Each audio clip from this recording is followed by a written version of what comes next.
The latest. Thank you for your love and support. I appreciate you all. The tension between the United States of America and Venezuela is increasing day in, day out. But the president of Venezuela, Nicolas Maduro, is not backing down. He's fighting. And according to Nicolas Maduro, he is not ready for any slave peace deal. And he's ready to fight to defend his country. According to Nicolas Maduro, quote, "Not your slave, Mr. Trump," end of quote. According to reports, Donald Trump called the president of Venezuela and claimed that he wants him to leave with his family by Friday. If not, he wouldn't make it alive. And the president of Venezuela is also saying that he do not want this kind of peace deal. This is the man who told us that he need to be the winner of the Nobel Peace Prize because he has negotiated for peace deals wherever and he won successfully. He's a man of peace and he don't want war all over the world, and he has come to end everything. But this is the same person who is going to wage war against Venezuela because of their oil. Now Trump is saying that he wants this man, Nicolas Maduro, to leave so that the woman that they gave the Nobel Peace Prize to will come and lead the country so that the United States of America will have access to the oil. According to the report, Trump is saying that the oil, he must get it, come rain, come shine. But the person that is the obstacle is Nicolas Maduro, and he has to leave. This is something that Africans, those that are calling on for this man to come into Nigeria, to come and set the Nigerians free, should learn from. My brothers and sisters from Nigeria and all over the world, and Nicki Minaj, have you heard the main motive of Donald Trump? And as Africans, we need to understand that there is nobody that will come here to set us free. These people don't even want us on their soil. So there is no way anything will be happening to you, an African and Africa here, and they'll waste their resources to come here. Not your slave, Mr. Trump. With that explosive line, Nicolas Maduro just issued one of his boldest public pledges yet, and it comes right after a fresh face-off with the United States that has pushed tensions to a new peak.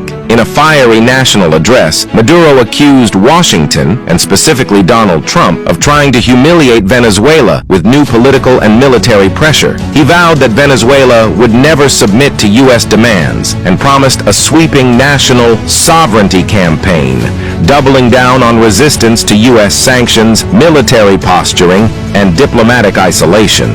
The comments follow escalating moves from the United States, including tightened restrictions, new military deployments in the Caribbean region, and open calls for change inside Venezuela's leadership. Maduro responded by saying the nation would stand firm, fight back, and remain free, portraying Trump's actions as colonial bullying. His remarks have electrified supporters and rattled critics, some calling it defiance, others calling it desperation. Maduro's pledge is clear. Venezuela will not bend no matter the pressure. But with U.S.-Venezuela tensions hitting one of their highest points in years, the real question now is, who makes the next move? Que hoy la opción no es entre patria o muerte, es entre independencia y colonia, entre esclavitud y pueblos libres. Y les puedo asegurar, con mi vida y con la vida de todo un país, que jamás seremos patio trasero, colonia ni esclavo de ningún imperio supremacista. Ni hoy, ni mañana, ni nunca esclavo ni colonia de nadie.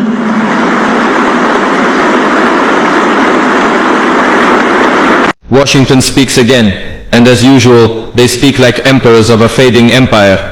Now they pressure Venezuela, demanding Nicolas Maduro accept what they call peace. But we all know what kind of peace America offers. A slave's peace. A peace written in Washington, signed in fear, and enforced by their collapsing military. Maduro gave them the answer they deserved. Venezuela will not kneel, not to the United States, not to Donald Trump, not to anyone.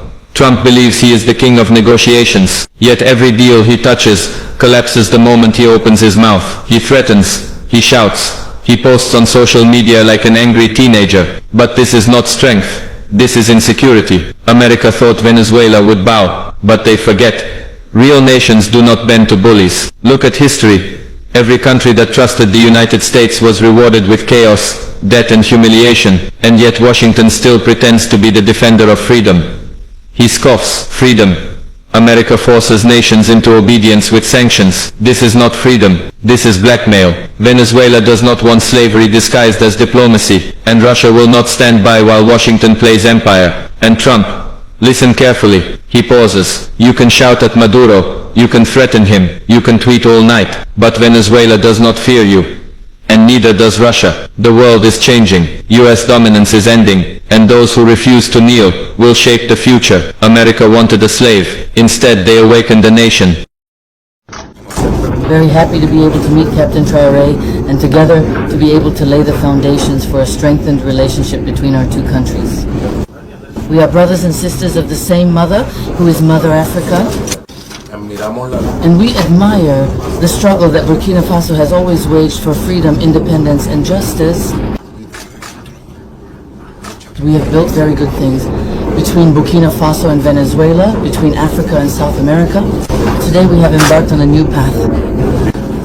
Thank you very much. Now we know that the economy of the United States of America is no longer in good shape because of BRICS. And so they are doing everything possible to see how to uplift their country. And all that they will do is to leave everything that is happening on their soil to come into Africa to come and set you free with all this money.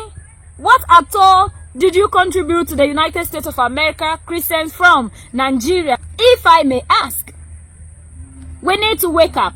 We need to understand that there is nobody that will come into the country to set you and I free, because these people are not thinking about you, the African. All that they are interested in is our resources. But like one time Professor Lumumba said, they don't love us, but they love our resources. And that is why even if our water bodies are destroying our vegetations, they don't care. As long as they get the natural resources out of the continent, they don't care what happens to you and I. So why will these people now turn back and say they are coming to set you free? And Nicolas Maduro is showing African leaders what to do, and not for you to sit there and be calling on these people to come and set you free. Like Professor Lumumba said that it is so funny that African leaders will still sit in the summit and be asking the oppressor to show them the way to live in their own freedom, to teach them how to do things right. And this is what is happening to us as Africans. Whenever these people come out with something, we always shiver and go back begging these people to at least let us be. Pardon us. We are sorry. Come and do this. But Nicolas Maduro and the people in Venezuela said they are ready to fight and defend their country. And according to him, they will fight for their freedom because their resources belong to the people in Venezuela and not any other person. And Africans, we are sitting here, and all that we believe in is these people to come into the continent to set us free. This is the person that is a peace preacher. The person who doesn't want war, the person who wants the Nobel Peace Prize, is the same one that is going to invade another country, all in the name of their natural resources. And Africans, you need to wake up. We have a long way to go, because if we continue to sit here begging for people to give us our freedom, it will never be given to us. So we need to rise with the spirit that the people in Venezuela are having to fight. They tried all means, but finally they just have to do it openly, because all the other means that they've used failed. They always try to find something to cover up, to justify the reason to which they are invading other nations. Like the Brazilian president said, there is no emperor in this world, but people are just bent on claiming that title and acting as such in this world. And we, the Africans, we have to rise up together, united, to fight for our own freedom. Enough of the slavery. We need real freedom. We deserve to be free. And this continent is for the African, like what we have seen the Nigerian president, our all in all, General Abdurrahman Chiani, did with the uranium. It is for us. And whenever they say they have taken us to international whatever, if something is in Europe, is in United States of America, is it in the jurisdiction of Africa? So why should their things apply to us? We have to wake up. We have to fight for our freedom. And the people in Venezuela are showing us the way to get our freedom. Africans, we want freedom, yet we are not ready to fight. And if you are not ready to fight for your freedom, there is nobody that will give you your freedom, because their survival also depends on what you are fighting for.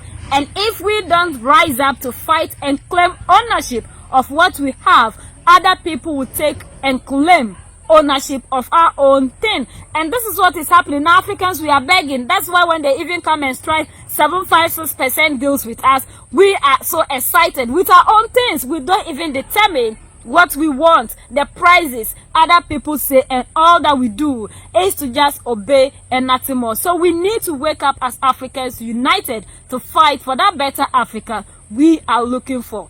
Enough of this thing that we call freedom, and fight for the real freedom. We have been slaves for a very long time. This is the time for us to take our sovereignty into our own hands. We are not slaves, and we must prove to the world that we are no longer slaves. So that's the latest around the world and in Venezuela.